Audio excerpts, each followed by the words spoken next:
Welcome to the second half of the year. I hope you guys had a great week. This week for me has been really fun and exciting. And yesterday, Snapchat, I guess, because I'm trying to be better at posting, trying to make my way to Instagram, starting with Snapchat. I've been posting a lot, or last month I was posting a lot, and I was saving a lot of the posts. So they gave me like a June highlights, and almost every single one of the videos I was laughing and with someone who was really important to me. And it was so nice because you experience those moments in the moment that they happen. But if someone had asked me how eventful was my June, I wouldn't have imagined or thought that it was as eventful as it was. There were graduations, parties, just fun drives with my sister where she was acting a mess. It was just a really good time, and it was nice that social media gave me an opportunity to reflect in a way that I wouldn't have personally reflected myself. And I had some videos. In general, though, I'm not a big snapper of everything that's going on. I might just snap a moment of an event, but I won't be that person on my phone because I like to see and experience what I'm doing live, not through a screen, making sure that it's centered on the object. But it was nice, and I'm going to continue, and hopefully, I'll be able to move into posting on Instagram, which I need to, work in progress, everything one step at a time. So, our words to live by for last week was almost doesn't count.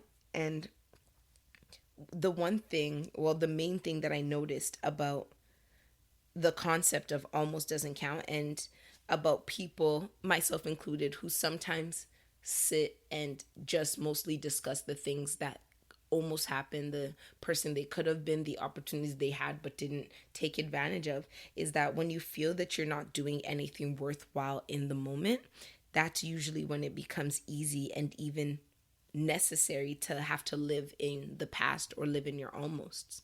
So I'm saying all of this to say that if you're living the life you need to live right now and doing things that are worthwhile, you're almost in the things you should have accomplished in the past that you didn't for whatever reason become a lot smaller because what you're doing right now is worth it. But if you're just sitting there not really doing much, and much is subjective, much to me may be a little to somebody else and may be way too much to somebody else, but much from your own personal scale of work ethic, I guess. When you're not doing that, that's when you end up in a place where you're living in the past and constantly talking about, oh, do you know, I had this opportunity, I had that. And another thing is that opportunities and almost that you had in your life, some of them are still able to become solidified facts of things you've done. You almost wrote a book. If you have a draft in your in a memory stick or on your computer somewhere, you still have a chance to publish it and finish it up. And if you find that you're constantly going to some specific almosts as points of discussion or like just as a matter of fact to maybe impress people or whatever, I think it's important to take some time to think to yourself and wonder why it's those things that you're constantly going back to and what you can do to turn that almost into a I have, because it's really not too late for a lot of things. Well, maybe if you're 40 and you're saying I almost got into the NBA, maybe let's leave that dream for our children or somebody else. But there's a lot of things that you can still accomplish at this point in your life. So let's turn our almost into nows. And if we can't turn our almost into nows, let's make our nows worthwhile to us so much that we don't sit around and just think of the good old days in the past and actually accomplish what we need to accomplish now. So, yeah, now I'm going to move into our talk for the week. And our talk is going to be about waiting. And yesterday, so today's Wednesday, I'm actually recording today and going to release it today. Last week, I recorded early and God knows my heart. That's what I intended to do this week. But Monday was Canada Day. Yesterday, I was way too busy. So here we are today. But everything works out for a reason because I had already had a topic that I wanted to discuss. But yesterday, I came up with this topic and that one's been put on the back burner.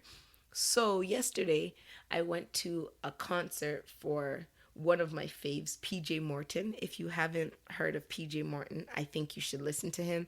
His album Gumbo Unplugged is amazing. He won a Grammy for it, and it's it's a live album, so you listen from start to end in order, and it's like a one take session. Absolutely amazing. He's a ridiculous talent. So this is the second concert I've gone to this year. The first concert I went to was for Jacob Banks, the same, ridiculously amazing. You guys should listen to his albums. He's a wild talent. And the one thing that both of those concerts had in common was that I went by myself. They were solo trips. I just needed to go and I decided to go. Initially for Jacob Banks, I had spoken to my sister, my cousins, and a few more people, and I'm like, "Oh, Jacob Banks is coming. Do you want to go? Do you want to go?"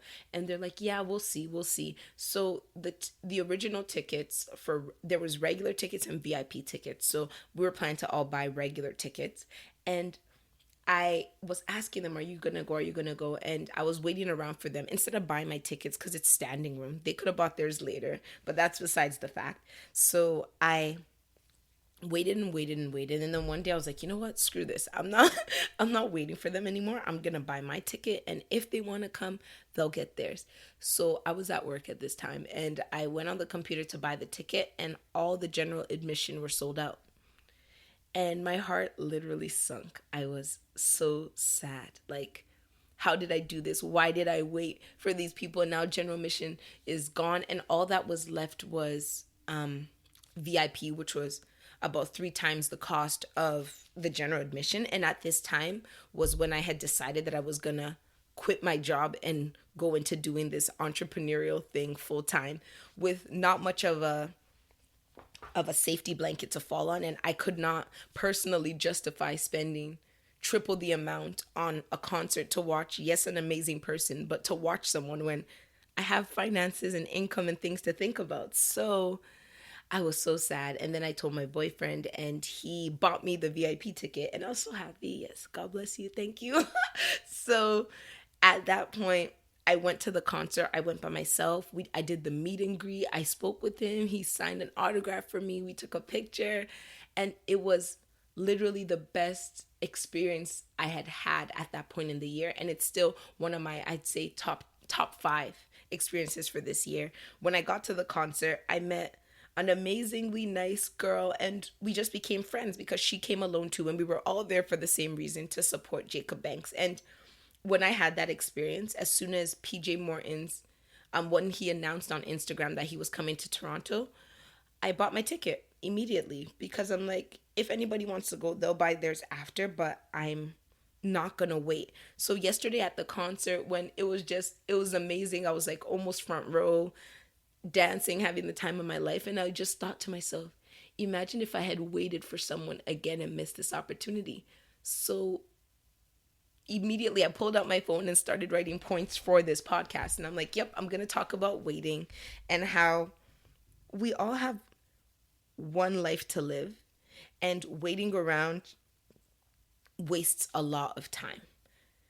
Waiting around slows your momentum, slows your progress, or even fully delays your halts your progress, because when you wait, there's usually a reason or a goal, like I'm gonna wait until I have $5,000 to do this. But if you don't get to the point of reaching the threshold at which you're gonna stop waiting, you can actually put yourself in a situation where you waste your time and don't actually experience or accomplish the things you want to accomplish.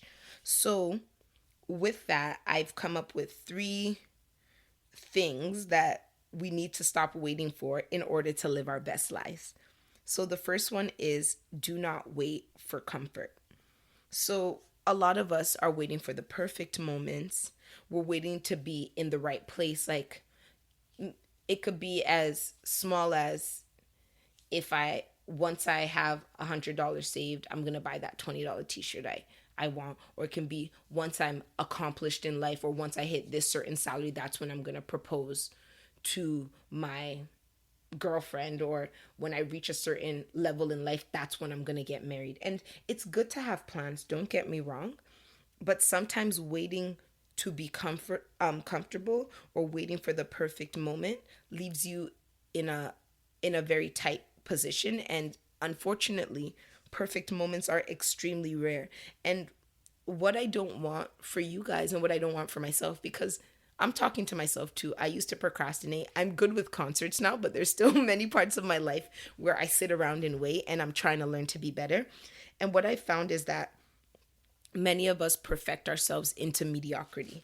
What I mean is that you have that book you want to release, but you've edited the crap out of it. It never seems enough. It never seems finished. And you just leave it on your computer. You touch it, touch it, touch it, and it never gets put out there.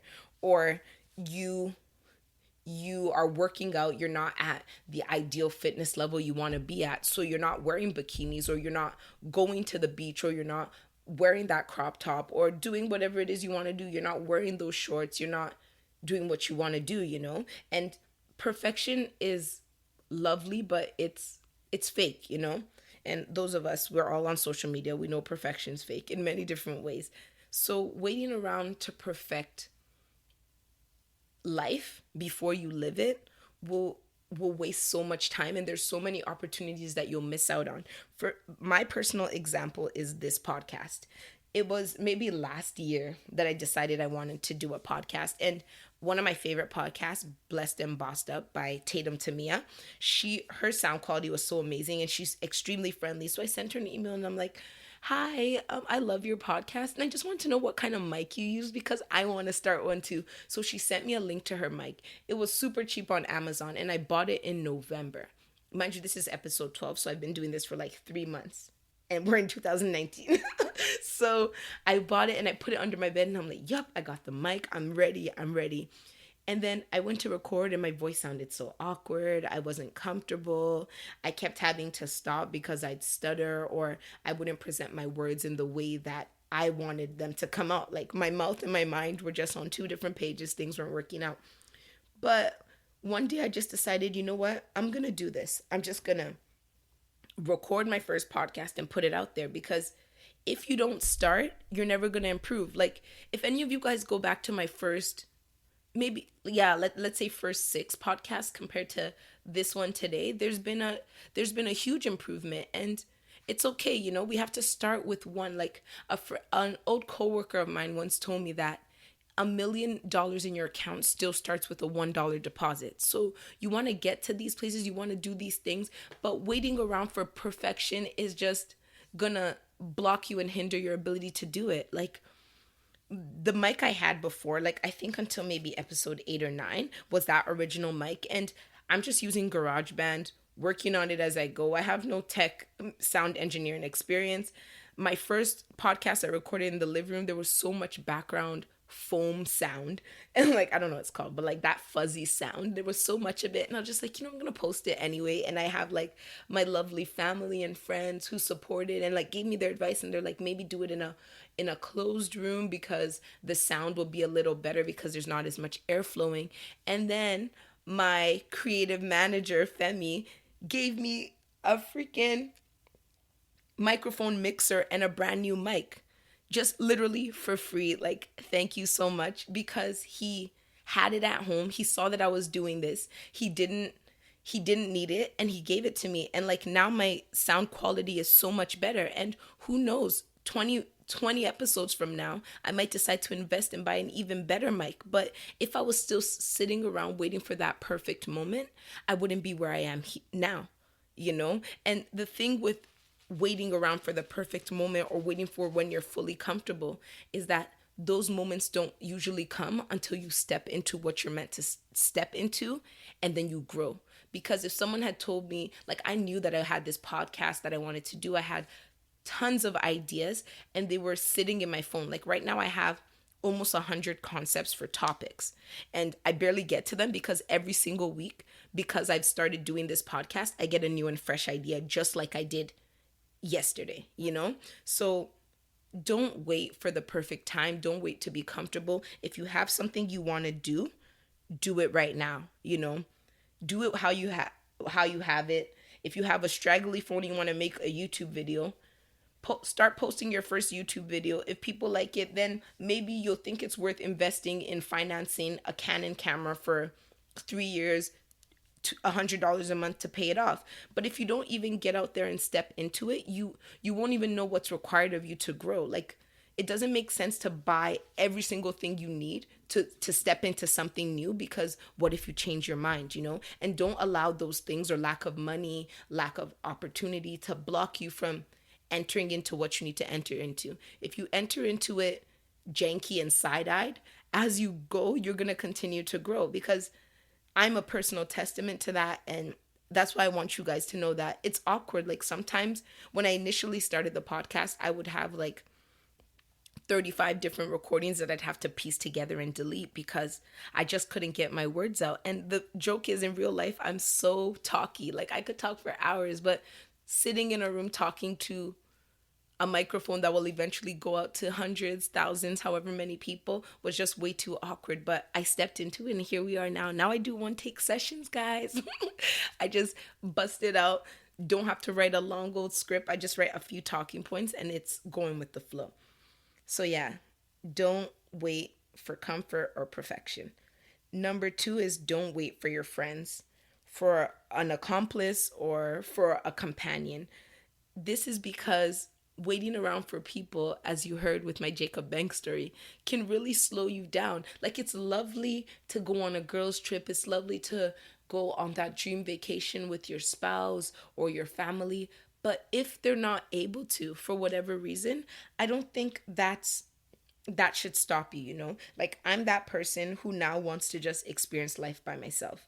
I'll go to the movies by myself. I'll go to a restaurant and get a table for one, or a table for L, as we used to call it, table for lonely. But like, I'll do those things because my experience is getting to a place where it's more important than the person who I experience it with.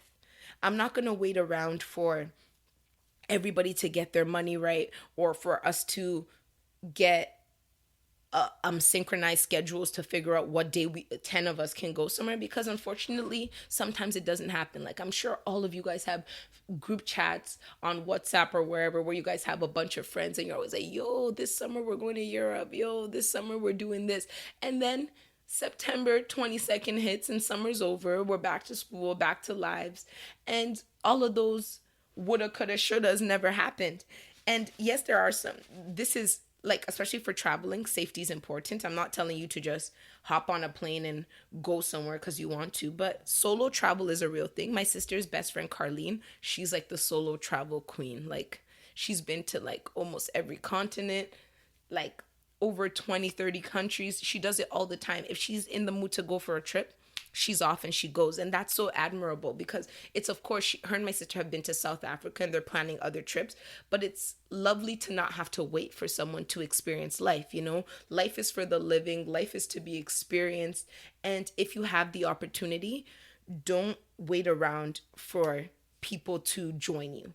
If people can join you, lovely, but don't let people not being able to come with you or join you in doing the things you want to do be the reason why you're not experiencing the life you want to experience.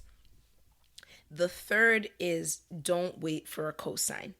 So with this, many of us have big, lofty plans, goals that we have for ourselves, and sometimes we tell people and they don't understand. I think I've talked about this a lot because it's just the story of my life. This year, I've just been taking risk after risk after risk, understanding that people are not going to understand, and knowing that that's absolutely fine, because it's my dream, it's my vision to be had. So who cares if they don't know or if they don't understand what you're doing?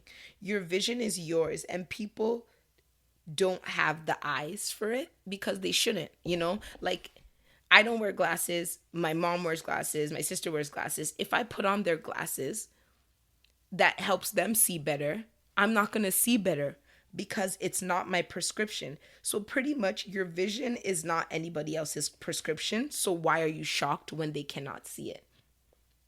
Life is so interesting, and all of us have our different walks, and luckily we'll find people along the way who believe in us and who will help us along. But especially when your dream or your vision is in its seed form, which is when it's really tiny, there's a lot of people who don't understand, you know? Like, if I put a seed on this table and tell someone that, oh, this is going to be the biggest oak tree, they'll just be like, how? It's so tiny, it's so small. But all of us know that when you plant a seed into the ground and you give it what it needs, it grows roots first. So first it goes even deeper where nobody can see it. So that's all the stuff you got to do on your own. You got to be underground. You got to be digging those roots. Building those roots, digging them deep into the ground. And then eventually you'll see a little sprout. It might be a little baby flower, but that's what you see up above ground. So it's pretty much like an iceberg. You see a little bit on the top and everything else is underground. So when you have a vision, a plan, something that you want to do for yourself, you're pretty much in the seed and root stage. And when no one sees the roots, but the roots of a tree is why when lightning strikes it, it can't be moved. Like you'll see trees that are huge, but you don't know how far and deep their roots had to go to get to where they are. So when you're in that place where you're coming up with a plan, don't wait for a cosign. If you believe in your vision and you're ready to do what you want to do it. And if people don't understand, that's cool. When your seed grows roots, stems, becomes a tree, people will be like, damn, like that's what you're doing. And it's cute, and you be like, thanks, yep, that's what I'm doing. That's what I've been doing. That's what I was doing when I said I wasn't free. That's what I was doing when you said I wasn't doing anything. That's what I was doing when people asked me what I did for a living and I couldn't really tell them because I was working on getting my roots deep enough so that when I do come above ground, if anyone tried to chop me off, I was too deeply grounded. You can't push me at that point. And that's why you also have to be really careful with who you tell your dreams to, especially at their seed and infancy stage, because there are some people who have that impact and that influence in our life that if they tell us, I don't like it, it's enough to kill our dreams. And I think I've talked about this before because it's just like one of my main, as a Nigerian, first of all, they tell you not to tell people your secrets until until they're finished. Like superstition in my culture is just deep. But yeah. So yeah, don't wait for a cosign. Do what you want to do. If they don't understand, cool. If they do understand, cool. You're doing it for yourself and you're doing it because that's what you've been convicted to do, whatever it is. And at the end of the day, you have to live with the fact that you made decisions that you can stand by and that you believe in. So in conclusion, do what you want when it needs to be done and don't wait around. Don't wait around. Like if it's not safe, wait around. Like I hope I'm speaking to people who understand me. I'm not telling you to go do something that's ridiculously dangerous without consulting people. And not waiting around doesn't mean you can't get people's opinions. Getting people's opinions is one thing. Acting on those opinions is a completely different thing. So yes, have some wise men around you, people who can talk to you, people who have experience. If you want to travel solo, read articles, talk to someone who does it. Don't just hop on a plane and say I'm going to eat, pray, love my life in Thailand or wherever without understanding the safety protocols and what's required of that culture. I don't want you guys to be dangerous because you ain't waiting around. I want you to live your best lives with the boldness to do what you want to do when you need to do it, but with the smarts and the wisdom to have the proper preparation in doing those things. So yeah, good luck guys, and I hope you guys enjoyed that. Oh yeah, recap. So the 3 things you shouldn't wait for. 1, don't wait for comfort or perfection. 2, don't wait for your friends, an accomplice or a companion. And 3, don't wait for a cosign. So I hope that really helps you guys in your journeys to living your best life. And since the sun is out, it's even more motivating for us to go to that patio by ourselves and do what we want to do. So for this week, the words to live by is you're on your way. Whether you like it or not, whether you acknowledge it or not, we're all moving. Even if you think you're not doing anything, you're getting further and further away from whatever it is you need to be doing. So if at every point in life we're moving, either backwards or forward, it's important to make sure that we're moving towards something worthwhile to us. So what I want you to do this week is acknowledge the fact that you're on your way to something.